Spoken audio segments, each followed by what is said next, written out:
Amen. On va débuter avec cette introduction-là que M. Bergeron m'a touché avec ça. Ça m'a amené à une belle réflexion, puis je pense que ça va bien avec le restant du message. Avez-vous remarqué que les gens passent beaucoup de temps à se soucier du passé ou planifier l'avenir? Hein? Les gens passent beaucoup de temps à se soucier de ce qui est déjà terminé, ce qui est déjà passé, ou à planifier l'avenir. Pourtant, les gens qui ont des vies significatives de nos jours construisent justement leur vie en se concentrant sur le aujourd'hui. Sur le aujourd'hui. Et cela peut sembler banal, mais aujourd'hui est le seul temps dont nous disposons pour réparer notre passé et améliorer notre avenir. C'est aujourd'hui. Pourquoi tant de gens vivent dans toutes sortes de craintes, d'anxiété, de tout ce que vous voulez nommer? C'est parce qu'ils vivent soit dans le passé ou ils se projettent dans un avenir qu'on ne sait même pas. Tu as beau dire que demain il va pleuvoir, demain il va peut-être faire soleil. Tu peux pas, même si c'était, mais Météo Média dit que demain il va pleuvoir. Donc on ne fait rien, puis là, tu te lèves le même matin puis il fait soleil. On ne peut pas prévoir demain. Amen. Pourquoi aujourd'hui? Parce que la réalité, c'est que nous exagérons toujours hier, que nous surestimons toujours demain, mais nous sous-estimons tellement le aujourd'hui. C'est incroyable de nos jours. On se projette. On regarde en arrière ou on regarde en avant. Mais le moment présent, est-ce que nous le vivons vraiment? Est-ce que ce matin, c'était un moment bénissant d'être dans la présence de Dieu? Oui! Est-ce que demain, on peut se souvenir que c'était un moment bénissant? Oui, mais on ne peut plus le revivre. On ne peut plus rien faire, il est passé. Mais on peut peut-être dire, la semaine prochaine, on va avoir un moment bénissant. Peut-être, on ne sait pas. Peut-être Jonathan, quand il va chanter, il va fausser tout le long. Puis ça va grincher dans nos oreilles, puis ça ne marchera pas. Voici quelques fausses idées concernant la façon de créer une vie significative, une vie chrétienne vraie. Certains croient qu'une vie significative est impossible parce qu'ils pensent que la vie devrait être plus facile que ce qu'on vit. Pourtant, la parole de Dieu dit quoi? Vous allez suer. À la sueur, vous allez travailler fort. La terre va être dure. Tout va être dur. Il y a eu un jugement sur cette terre au moment où le péché est entré. Il n'y a rien de facile. Mais tellement de gens croient qu'on devrait, pour avoir une vie significative, il faut que les choses soient faciles. Donc, ils abandonnent plutôt que de mettre leur confiance en Dieu et puis essayer par la foi. D'autres croient qu'une vie significative vient simplement en étant au bon endroit, au bon moment, comme si le hasard avait un rôle à jouer dans notre destinée. Ils négligent la prière, la parole de Dieu et le fait de mettre en place des mécanismes de croissance pour développer notre appel, notre potentiel, nos compétences, nos dons, nos talents, pour faire de bons choix. On néglige ces choses-là parce que, non, ça va arriver si ça l'a arrivé. C'est plate une vie comme ça. Donc, si on s'était dit, si tu t'étais dit, Dieu va la guérir il va la guérir. Non. On a prié. Vous avez prié. On a une dame ici, Colette, ici, qui habite, qui est une connaissance de la famille. Ils ont prié pour elle. La province de Québec, parce que les gens nous connaissaient beaucoup, ont prié. Si on avait dit, ça arrivera si c'est sa volonté. Non, savez-vous quoi, frères et sœurs? La prière peut produire des changements.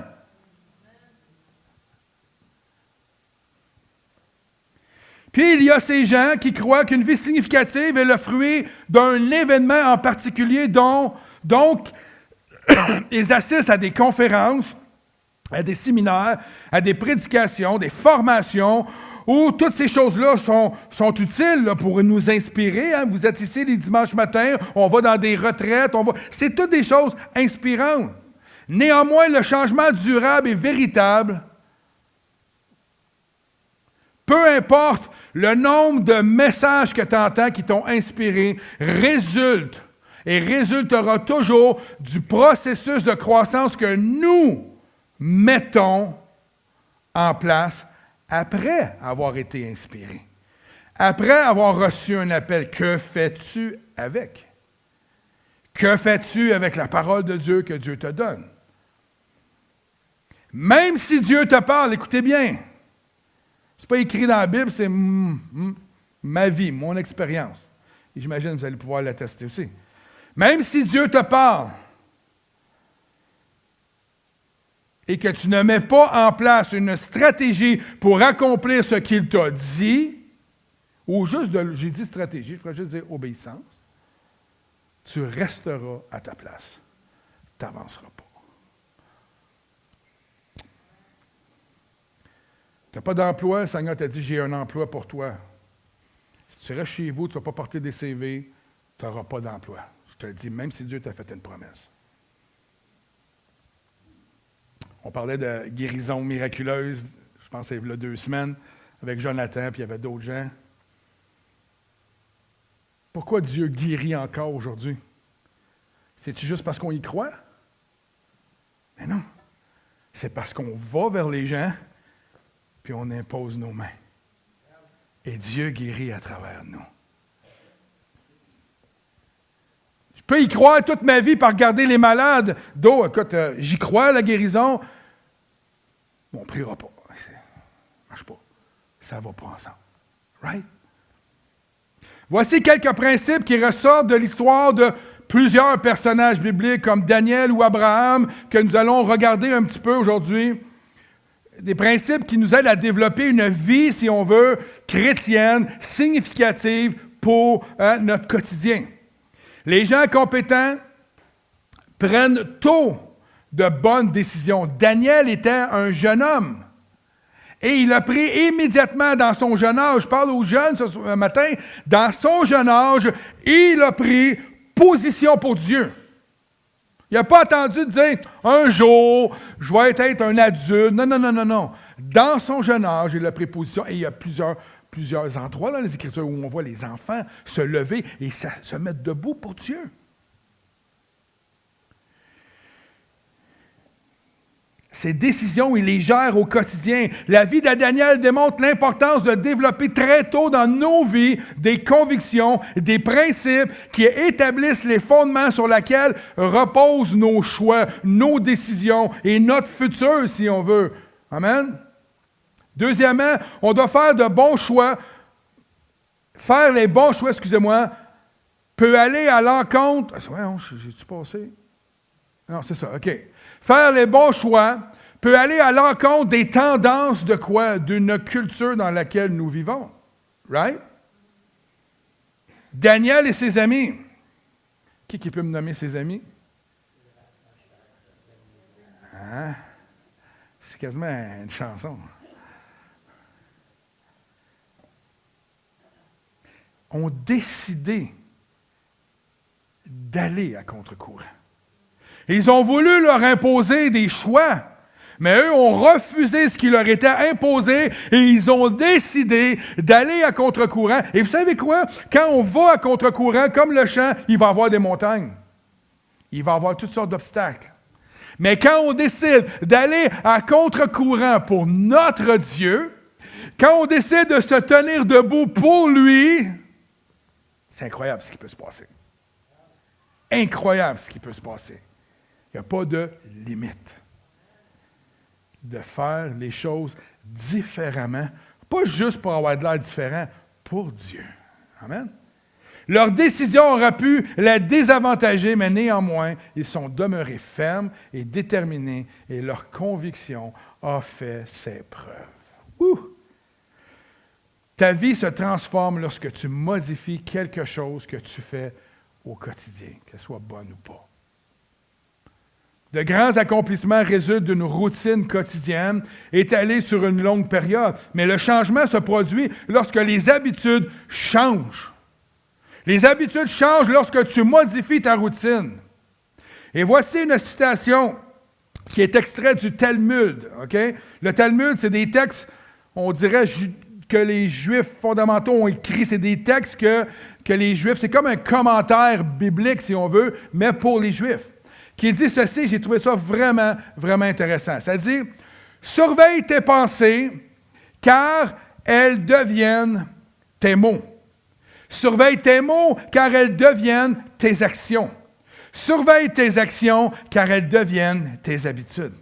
Surveille tes habitudes, car elles deviennent ton caractère. Surveille ton caractère, car il devient ton destin. » Ça devient donc important. Ce qu'on pense, comment on se nourrit, comment... Tout devient important parce que tout a un impact sur notre destinée, sur nos choix. Par ailleurs, bien que le passé et l'avenir aient une place importante, la création d'une vie significative s'opère souvent en se concentrant à faire aujourd'hui, de faire d'aujourd'hui un moment significatif, un moment important, le moment le plus précieux, à faire d'aujourd'hui une œuvre d'art pour ton Dieu. En faisant cela, les gens non seulement construisent une vie plus enrichissante, plus épanouissante et bienveillante, mais ils contribuent également de manière positive à bâtir leurs relations et améliorer leur environnement. Donc, j'aimerais conclure cette série-là avec le titre qui suit « L'ATP essentiel de l'éveil ». C'est rare que j'utilise, moi, comment on appelle ça, acronyme? C'est rare que j'utilise ça. C'est pas Association de tennis professionnel, parce que ça s'appelle comme ça, l'ATP, pour ceux qui aiment le tennis. Mais j'aimerais que vous reteniez le ATP. ATP dans votre vie. Après le message, je vais vous le répéter. Okay? ATP. Paul appelle Abraham, notre père spirituel, l'appelle notre père à tous, à cause de la foi d'Abraham. Un homme de foi incroyable. Et je ne vous lirai pas l'histoire d'Abraham ce matin. Vous prendrez votre Bible, vous irez lire l'histoire d'Abraham. Elle est une histoire entièrement inspirante, complètement inspirante. Et je vais vous relater des faits de sa vie, des choses qui peuvent nous servir à nous. Donc, notre Père à tous à cause de sa foi. Il est le prototype de tout croyant, un exemple et un modèle. Dieu recherche 3 qualités essentielles dans la vie de chaque croyant. Et ces 3 qualités sont clairement incarnées, sont dans la vie d'Abraham de tous les jours et de plusieurs hommes, plusieurs femmes de Dieu, dans les Écritures, et je dirais dans l'Église de Jésus-Christ aujourd'hui. C'est des qualités qu'on retrouve chez plusieurs d'entre nous.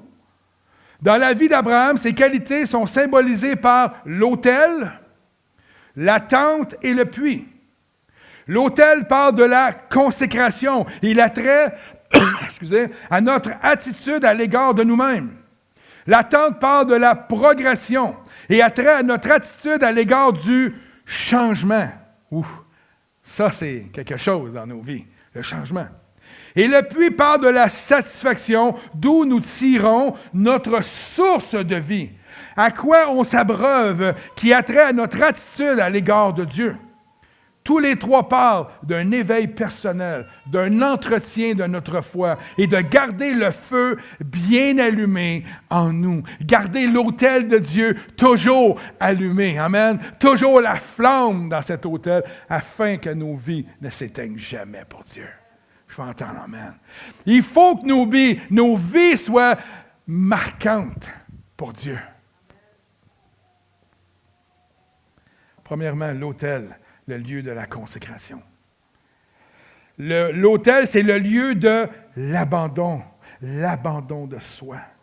C'est un lieu de la mort à soi-même. Il parle de brisement, de renoncement et de consécration à Dieu.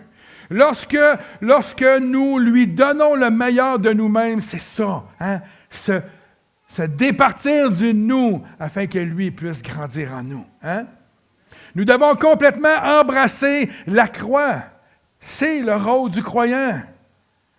Nous n'arriverons nulle part dans nos vies tant que nous ne serons pas morts à nous-mêmes. Pour expérimenter le réveil auquel nous aspirons, nous devons abandonner tout à Dieu, d'une manière radicale. Et souvent dans l'Église, le mot radical était attribué à des grands hommes, à des grandes femmes de Dieu qui avaient des vies. C'est pas vrai.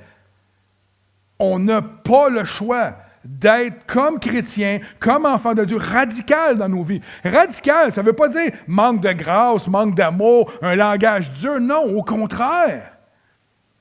Pour moi, quelqu'un de radical, c'est quelqu'un qui pardonne son prochain, qui prie pour son ennemi. C'est radical en Titi, ça n'existe pas dans le monde. Radical, c'est marcher à contre-courant. C'est ça, radical. C'est pas marcher comme le prince de ce monde désire que nous marchions, mais c'est marcher comme le prince de la vie veut qu'on marche. C'est ça, être radical. C'est ne pas laisser un pouce à l'ennemi. Ça, c'est être radical. Est-ce que des fois, on tombe? Ben oui. Mais vous savez quoi, la bonne nouvelle? C'est que notre papa nous ramasse et nous lève. Si tu es trop fatigué pour marcher, savez-vous qu'est-ce qu'il va faire, votre père? Je l'ai déjà dit ici, il va vous prendre dans ses bras, puis il va marcher avec vous. Jamais, si on se tourne vers lui, il va nous abandonner. Jamais. Tous nos talents, toutes nos capacités, toutes nos finances, tous nos avoirs doivent être offerts pour que notre Seigneur, lui seul, en reçoive toute la gloire. Toute la gloire. J'ai tendance à dire tout la gloire. Matthieu 16, au verset 24, un verset quand même radical. Il dit ceci. Alors Jésus dit à ses disciples, on ne parle pas là, de Paul, dit, là, Jésus dit à ses disciples, si quelqu'un veut venir après moi, qu'il renonce à lui-même, qu'il se charge de sa croix et qu'il me suive, car celui qui voudra sauver sa vie la perdra, mais celui qui la perdra à cause de moi la trouvera. C'est quand même intéressant. Tu perds ta vie pour trouver une vie en lui. Et une vie en Jésus-Christ, c'est une vie de puissance. C'est une vie de victoire. C'est une vie de vision. C'est une vie d'être l'outil dans la main de Dieu. Hein? Nous sommes l'extension du ciel sur la terre. C'est ça la vie d'un croyant. On n'est pas supposé représenter rien d'autre. Moi, quand il me dit ici, « Charge-toi de ta croix, puis suis-moi », ce qui est en train de me dire, Jésus me dit, « Arrête de pleurnicher. Arrête de broyer sur ton sort. Oui, il y a des moments difficiles. J'ai vécu des moments difficiles. J'ai porté ma croix. Porte ta croix, puis suis-moi. » Oh boy, Seigneur, ouais, mais là, moi, je ne suis pas toi, Seigneur. Non, mais moi, je vis en toi. Moi, je peux supporter tes fardeaux. Je peux prendre tes fardeaux. Porte ta croix et je te le dis, je vais te donner la vie. Wow! Wow! Un texte profond qui dit tout. Un texte radical qui dit tout. C'est la même chose dans 1 Corinthiens 6, 19. Ne savez-vous pas que votre corps est le temple du Saint-Esprit qui est en vous et que vous avez reçu de Dieu et que vous appartenez point à vous-même? C'est quand même intéressant. Jésus nous demande de nous sacrifier, de donner, de tout donner, de perdre notre vie pour sa vie. Ici, il nous dit, l'Esprit de Dieu habite en nous, nous sommes le temple et que nous ne nous appartenons plus à nous-mêmes. Alors, nos vies lui appartiennent. Nos vies doivent lui être consacrées. Nos vies doivent être à son service, frères et sœurs, c'est tout. Est-ce que c'est toujours facile? Non, c'est pas ça que je vous dis ce matin. Je vous dis, on doit se consacrer à lui. On doit tout abandonner à lui. On doit tout donner ce qu'on a de nous pour le servir. On doit louer un kiosque dans un comment on appelle ça? Marché aux puces pour témoigner l'Évangile. C'est ce que Jonathan fait avec son épouse. C'est pas l'Église qui a demandé de faire ça. Il dit, comment je peux toucher du monde? Ouais, il y a bien du monde dans les marchés aux puces. On va se louer une table, 40$. C'est ça, hein, je pense? 25, là. 25$ un rabais. Puis là, il donne des Bibles, il témoigne de la parole de Dieu. On a du monde qui va cogner aux portes, il y en a qui donnent des livres, il y en a qui font ci, il y en a qui chantent de la musique. Qu'est-ce qu'on peut faire? Qu'est-ce qu'on peut faire? Comment nous pouvons mettre tout ce que nous avons au service de Dieu? Il n'y a pas de limite. Tricote des pantoufles, va y donner. C'est là que je te donne une pantoufle parce que Jésus t'aime. Ils vont faire comme, oh, c'est bizarre, mais c'est pas grave. Tu vas semer. Tu vas partager. Ton voisin qui ne savait pas que tu aimais Jésus vient de découvrir que tu aimes Jésus. Fais-lui une tarte, fais-lui du pain. Fais quelque chose. En bon québécois. Verset 20, ça dit, car vous avez été rachetés à un grand prix. Glorifiez donc Dieu dans votre corps et dans votre esprit qui appartient à Dieu. Wow! Quand ça nous dit qu'il nous a rachetés, c'est le bon mot. Nous lui appartenons. Il nous a achetés. On devient donc l'esclave de Christ. Oh, pasteur, on ne peut pas dire le mot esclave, c'est pas bien vu. C'est bien vu pour moi d'être esclave de Christ. Ce n'est pas autre chose.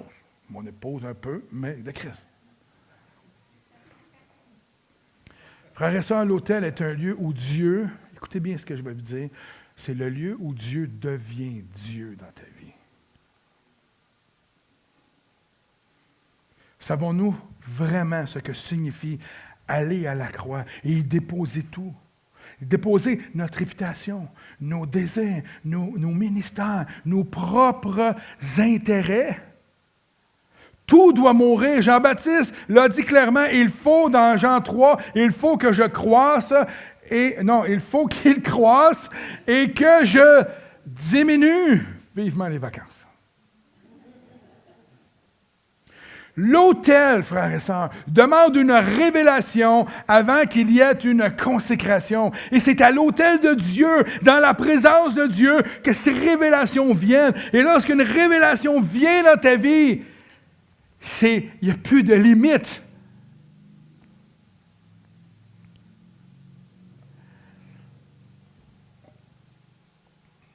L'autel demande une révélation avant qu'il y ait une consécration. La gloire de Dieu est apparue à notre père Abraham par cette révélation du Dieu Tout-Puissant. Et Abraham a montré qu'il était prêt à tout abandonner par obéissance, jusqu'à obéir à Dieu pour le sacrifice de son propre fils. Songez à Isaïe dans le temple. Dieu lui a révélé une chose qu'il n'avait jamais vue auparavant. Isaïe a vu le Seigneur assis sur un trône élevé. Il a entendu les séraphins qui criaient « Saint, Saint, Saint ». Il a entendu, a entendu. Il a entendu l'échange suivant. « Qui enverrai-je et qui marchera pour nous? » Et seule cette révélation de la puissance et de la majesté redoutable de Dieu a préparé Isaïe à répondre avec consécration à l'appel de Dieu. Qu'est-ce qu'il a répondu, vous vous en souvenez? Me voici. Me voici, Seigneur. Je viens de comprendre une révélation. Qui je vais envoyer? Bien, Seigneur, me voici, je suis là. Envoie-moi. Il a dit à Élie tantôt. Qu'est-ce qu'il a dit à Élie? Va sur la montagne. C'est là que Dieu veut qu'on soit, sur des montagnes. Dieu veut qu'on soit à la vue de tout le monde. Pourquoi? Parce que Dieu vit en nous par son esprit. Et à travers cela, imaginez le témoignage que nous pouvons rendre à Dieu. Par la lumière qui jaillit de nous, par les œuvres que nous accomplissons en son nom. Imaginez! Si on reste caché, c'est quoi ça dit? On ne met pas sous la lampe, là, c'est quoi dans le texte? Sous le boisseau, mais on le met, hein? On la met à la lumière de tout. On ne met pas une chandelle autour d'un bureau si on veut éclairer une pièce. On ne peut pas éclairer le monde, on ne peut pas aider le monde à marcher dans la vérité si nous, on est enfermés dans cette belle et unique bâtisse. Il n'y a pas deux pareils comme celle-là ici. Je suis fier de notre Église. Hein, ouais? Mais la bâtisse ne peut pas amener des gens à Jésus-Christ. Pas celle-là. Cette bâtisse-là, oui. Cette bâtisse-là peut guérir des gens au nom de Jésus. Cette bâtisse-là peut délivrer les captifs. Sur la route de Damas, Paul s'apprêtait à aller persécuter l'Église quand soudainement, il a vu la gloire, on dit la Shekinah, j'aime ça dire ça, la Shekinah de Dieu lui apparaître, la gloire de Dieu véritable lui apparaître, complètement aveuglé. Il a reconnu que la voix qui lui parlait, ce n'était pas un phénomène naturel du bruit entre deux arbres. Non. Il a reconnu que c'était celle du Dieu Tout-Puissant en personne. Et s'appuyant sur cette révélation de Dieu, il a demandé au Seigneur dans Acte 9, « Seigneur, que veux-tu que je fasse? » Imaginez cette petite phrase-là signifiait sa consécration dorénavant à Dieu. Lui qui a persécuté Dieu et son Église, lui qui a tué des chrétiens à tour de bras, il a dit à Dieu, alors qu'il y a eu cette révélation-là, ça a pris une révélation du ciel pour que cet homme-là change de manière de penser. Mon Dieu, ce n'est pas celui d'avant, c'est Jésus-Christ. Et il m'a parlé. Maintenant, il me dit, Seigneur, que veux-tu que je fasse? Et on connaît notre frère Paul. Quel homme de Dieu extraordinaire. Combien on voudrait être des Pauls? Nous devons d'abord recevoir une révélation de la nature de Dieu. Et l'une des stratégies, une des tragédies, pas des stratégies, une des tragédies, excusez-moi, d'aujourd'hui, vous ne le voyez pas mes notes, là, mais moi, est que nous ne connaissons pas réellement notre Seigneur. En tout cas, du moins, pas assez. Si nous le comprenions vraiment, il y aurait beaucoup plus de monde consacré, de monde qui s'abandonnerait. Il y aurait beaucoup plus de brisement dans nos vies. Le manque de révélation entraîne l'absence, moi je pense, de consécration à l'Éternel. Hein? Nous parlons de l'autel. Vous vous souvenez, les plus vieux? Qui est vieux ici? Ah ben, regardons ça! Les plus vieux. Ceux qui sont dans l'Église au moins depuis 1989. T'étais pas en 89, là? Non, pas à l'Église ici. Au Seigneur, excusez-moi. Au Seigneur depuis 1989. Il y en a qui n'étaient même pas nés ici dans la place. C'est terrible, hein? On comprend le sens de l'autel. Savez-vous pourquoi? Parce qu'on disait « approchez-vous à l'autel ». Vous vous souvenez de ça? Jocelyn, tu t'en souviens quand les prédicateurs prêchaient, ils disaient « venez à l'autel en avant ». Les anglophones l'utilisaient plus, là, mais « venez à l'autel en avant ». Puis l'autel, c'était de venir en avant ici. Là. On s'installait ici et on priait à la fin des réunions. Les gens allaient prier pour toi. Tu criais à Dieu, tu cherchais Dieu. Tu avais tellement soif. Après chaque réunion, le monde s'avançait ici là, et c'était l'autel de Dieu. On prenait le temps de bâtir un autel auprès de Dieu. Et combien, frères et sœurs, d'appels de Dieu ont été faits à l'autel ici? Combien de révélations les gens ont reçues? Combien de paroles prophétiques ont été données? Paroles de connaissance, paroles de sagesse, ici, en avant, à l'autel de l'Éternel. La révélation vient lorsqu'on est à l'autel. Lorsque tu te fais un petit autel dans ta maison. Pas de boisson, OK? Un hôtel. Parce qu'il y avait l'autre expression québécoise, on va-tu à l'hôtel? Parle pas de celle-là, OK? Venez vous enivrer à l'autel de l'Éternel. Vous pouvez vous faire un hôtel à la maison. Ça peut être ta chaise berçante, le matin quand tu te lèves. Ça peut être ton garde-robe, Denis, en bas, dans le sol, une place d'arrangement. Comme dans le film, le War Room, son petit garde-robe. Puis avant, elle n'est plus dans la maison, puis la personne qui rentre dans la maison un peu plus tard sent déjà la présence de Dieu dans sa... C'est se bâtir un hôtel, un lieu.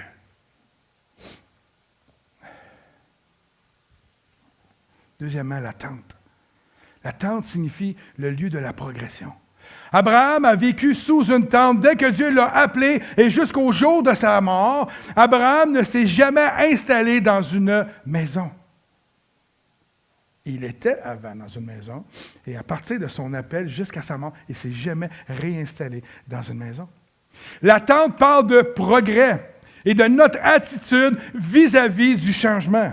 Si tu es chrétien et que tu n'aimes pas le changement, il faut que tu comprennes quelque chose.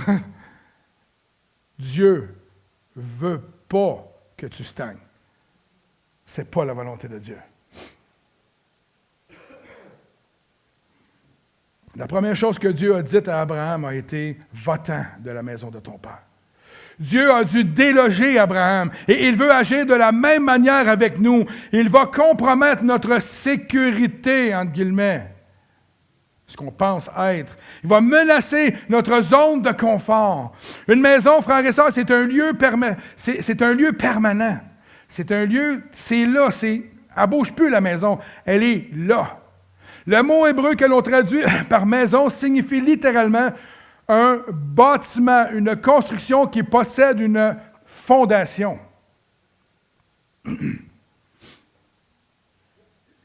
Excusez-moi.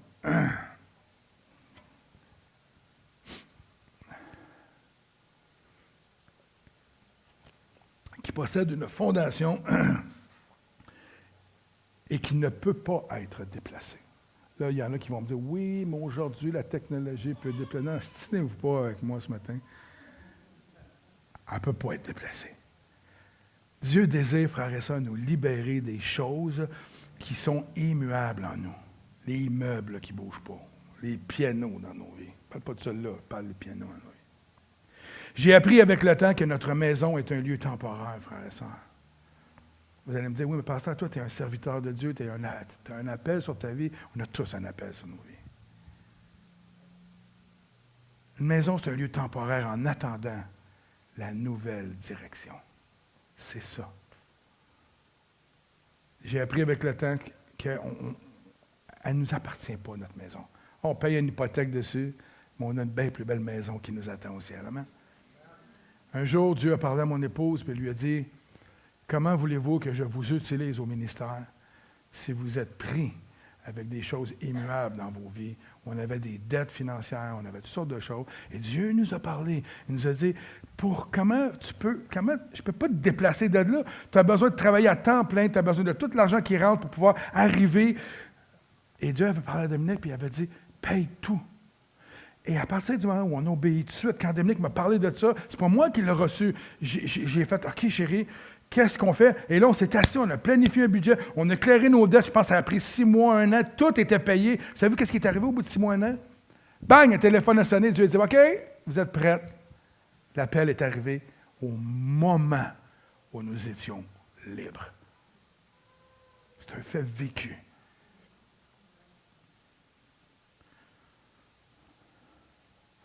À quoi, c'est ma réflexion cette semaine, je me disais, à quoi ça me sert d'investir toutes mes forces, toutes mes énergies, tout mon argent dans quelque chose que je n'apporterai pas avec moi dans l'éternité? Je ne suis pas en train de dire que nos maisons doivent être à l'abandon, puis qu'ils doivent être tout croche, puis que ça doit être lettre. C'est pas ça que je suis en train de dire. Je ne suis pas en train de dire qu'il ne faut pas mettre un peu de sous de côté pour nos vieux jours. On a tous, parce qu'on ne sait pas quand Dieu vient nous chercher. On a besoin d'être sages. Mais si on investit tout ce qu'on a là, ça ne viendra pas avec nous dans l'éternité. Par contre, si tu as une maison de 1 million, 1 million aujourd'hui, c'est pas gros, là. Tu as une maison de 8 millions, peut-être tu pourras en bâtir 15 maisons, puis les donner à des gens qui n'en ont pas. Ça, tu es en train de bâtir pour l'éternité. Ça, c'est investir dans l'éternité. Investir dans l'éternité, c'est ce qu'on fait à l'Église Emmanuel continuellement. On donne, on prie, on va porter de la nourriture, on donne des sacs d'école, on prêche la parole. Peu importe tout ce qu'on fait, ça, c'est investir dans le royaume de Dieu. On n'en récoltera peut-être jamais les fruits. Mais on a déjà vu des fruits reliés au panier de Noël, à certaines affaires, les gens qui sont venus à l'Église. On ne sait pas. On ne sait pas. Mais investissons dans les choses qui ne resteront pas ici. Amen. Une maison, c'est confortable, contrairement à une tente. Une maison est protégée par une isolation. La tente, il fait chaud. Il y en a ici, je regarde, ça doit faire longtemps que vous n'avez pas fait de camping. Dont moi, là. Une tente au soleil, c'est pas agréable, c'est vraiment pas agréable. La maison est pour celui qui s'installe. La tente est pour celui qui est de passage, qui est en pèlerinage. C'est ce que la parole nous dit, on est des passagers, qui suit le Seigneur partout où il va. Bien souvent, Abraham a continué son chemin et a planté sa tente. Il n'a pas cessé de bouger et de replanter sa tente. Il a dit au revoir à tout ce qui lui était familier. Tout ce qui, à ses yeux, représentait la sécurité et laissé derrière lui. Il aspirait à suivre son Seigneur partout où Dieu voulait l'amener. Amen. Dieu cherche en nous cet esprit d'Abraham. Cherchons cet esprit d'Abraham d'un point de vue spirituel. La plupart d'entre nous, nous sommes contrôlés par nos maisons spirituelles, je ne parle pas physique. Et Dieu veut nous déloger de ces affaires-là, de ce qui nous garde prisonniers. Il souhaite nous conduire au dehors. Nous sommes peut-être maintenus par nos maisons spirituelles, par des choses ou des doctrines. La plupart d'entre nous hésitent à accepter tout ce qui est nouveau à cause des traditions et des habitudes, souvent dans les milieux évangéliques. Nous l'avons, ça je l'ai entendu souvent, nous ne l'avons jamais fait comme ça, nous autres, Pasteur Norm. C'est incroyable. Aujourd'hui, c'est ma fille qui dit, nous autres, on n'a jamais fait ça de même, papa. On le fait à notre manière. Il y a un peu de vrai dans ça. Une autre des tragédies de l'Église que nous y sommes, de l'Église, de la base, c'est qu'on dirait qu'on y est installé dedans. Comme si on était installé dans l'Église, il n'y a plus rien qui bouge. Nous venons y apprécier le statu quo. Notre Seigneur désire changer de nouveau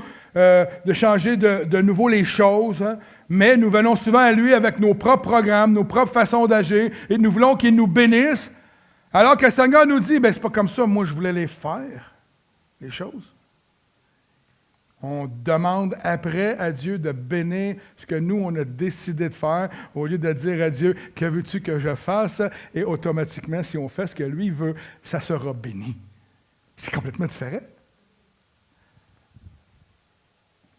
Ici, il nous disait, non, je ne bénis pas ce que vous faites. Vous ferez comme, voyons. Non, tu dois mourir. Cela doit mourir avant.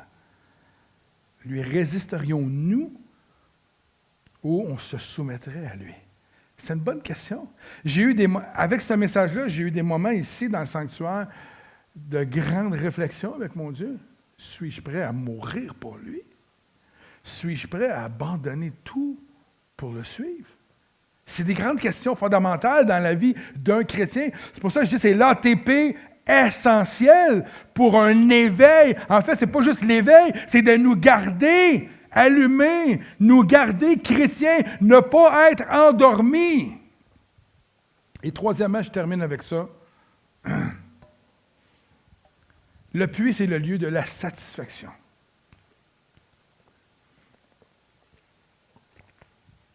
Abraham était connu comme un homme qui creusait des puits. Ceux-ci parlent de satisfaction et ont attrait à notre attitude à l'égard de Dieu. L'eau, frères et sœurs, elle est essentielle à la vie humaine. Right? On n'a pas le choix. C'est essentiel. Elle étanche notre soif naturelle. Et sur le plan spirituel, le Seigneur veut être le seul qui peut nous satisfaire et étancher notre soif. Je répète, il veut être la seule source d'eau pour nos vies spirituelles. L'unique. Ce n'est pas votre pasteur, la source d'eau.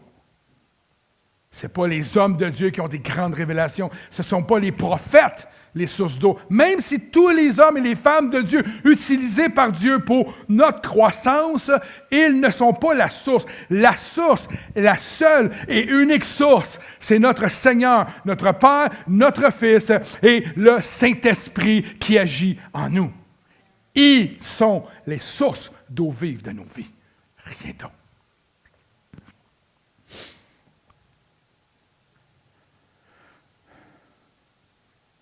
Dans Jérémie 2, 3, nous voyons l'une des plaintes du Seigneur à l'égard de la nation d'Israël. Qui dit, je ne l'ai pas mis sur l'écran, excuse-moi, j'ai oublié de le mettre. Car mon peuple a commis un double péché, ils m'ont abandonné, moi qui suis une source d'eau vive. Jérémie, qui aime lire le livre de Jérémie? Le livre de la dépression? Il a de l'air dépressif, pauvre Jérémie.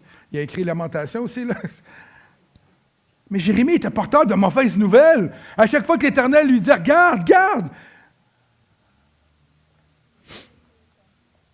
Ils ont abandonné, moi qui est la source d'eau vive, pour se creuser des citernes. Regardez-moi ce que j'aime ici. Pour se creuser des citernes crevassées. Tu auras beau, comme être humain, te creuser des citernes, puis aller essayer de trouver un endroit pour te ravitailler ou, comment j'ai dit ça, étancher ta soif.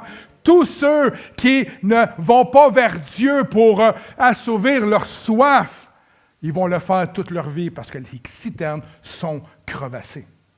Tant ou si longtemps qu'une personne qui ne connaît pas Jésus-Christ comme son Seigneur et Sauveur, il va toujours avoir soif. Pas pour rien que Jésus dit, venez à moi, vous qui avez soif. Je vais vous abreuver, moi, d'une eau vive, une eau qui ne tarit pas. Vous n'allez plus jamais avoir soif de votre vie. Ouh!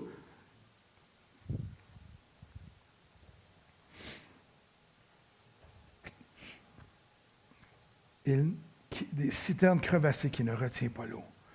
Comme s'ils essayaient de trouver satisfaction en autre chose que Dieu était bon. Il est triste de constater qu'au sein de l'Église, puis quand je parle de l'Église, je ne parle pas d'ici, là, on parle de l'Église at large. Moi, Normand, de nombreux enfants de Dieu s'efforcent de trouver leur satisfaction dans les mêmes lieux, dans les mêmes choses où le monde va chercher leur bien-être. Ils poursuivent leurs recherches ici et là. Combien d'entre nous sont épris de toutes sortes de choses autres que de l'Esprit de Dieu qui les anime? Vous m'avez abandonné et votre puits est à nouveau à sec. Le Seigneur promet que si nous cherchons, nous le trouverons. Jérémie 29, 13 dit ceci, le même Jérémie qui nous arrive avec une parole d'espoir. Vous me chercherez et vous me trouverez. Ouh! Si vous me cherchez de tout votre cœur, je me laisserai trouver par vous, dit l'Éternel. Il est un lieu de relation intime.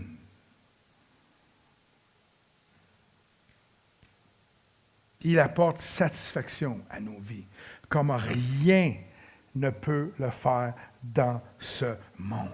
Il faut absolument que nous ayons ce lieu d'intimité, ce temps de communion, cet élan quotidien qui nous pousse vers Dieu pour être abreuvés. Je vais demander, il n'y a pas de musicien, je pense qu'ils sont tous dehors. C'est qui, là? Y a-t-il un musicien disponible? Ah oui, c'est ça.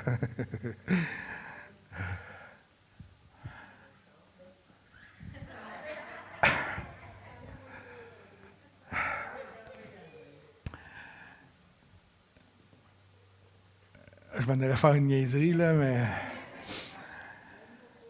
Non, mais je voulais l'inviter à venir en avant, mais ça peut être bien difficile pour la fin du message, là.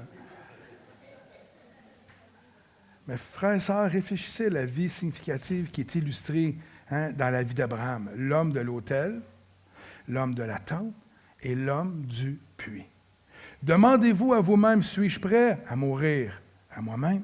Suis-je prêt à quitter l'endroit où je me trouve? Est-ce que je recherche Dieu? Est-ce que jour après jour, je m'efforce de trouver ma satisfaction en lui? Et la question ultime, parce qu'on termine cette série-là, suis-je prêt pour le réveil?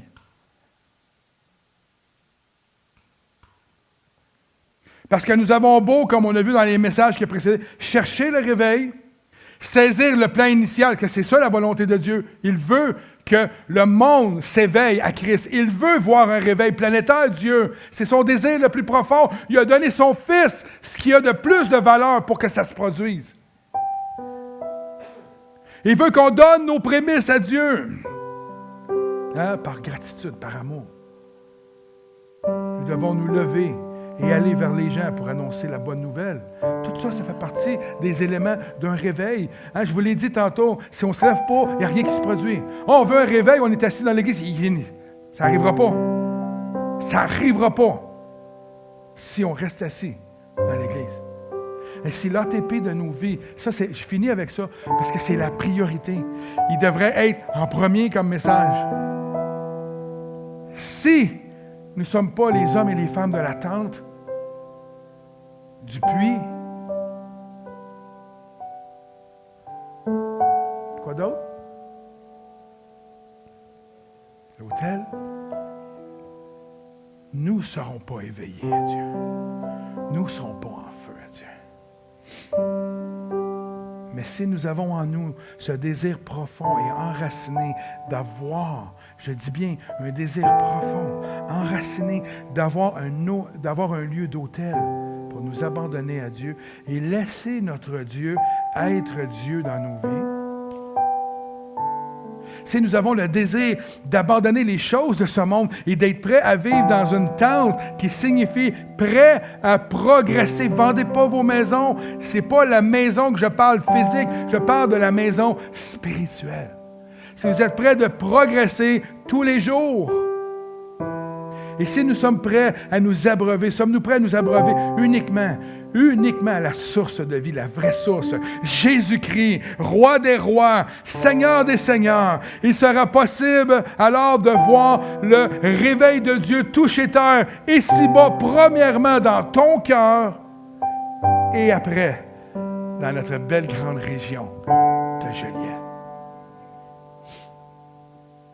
Je regardais la pluie qui tombait à profusion cette semaine. Je regardais aux nouvelles les inondations partout dans notre région. Je me disais, Seigneur, est-ce une image de ce que tu vas envoyer spirituellement dans notre région? Le Seigneur me dit, c'est ce que je veux faire. C'est ce que je veux faire.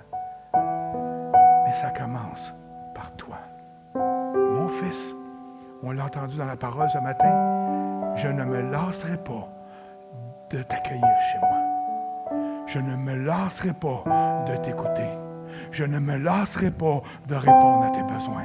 Je ne me lasserai pas de guérir ton cœur brisé. Je ne me lasserai pas. Viens à moi. Viens puiser à la source d'eau vive. Viens puiser à moi. C'est ce que le Seigneur nous dit ce matin. Et je t'éveillerai et tu seras un outil de réveil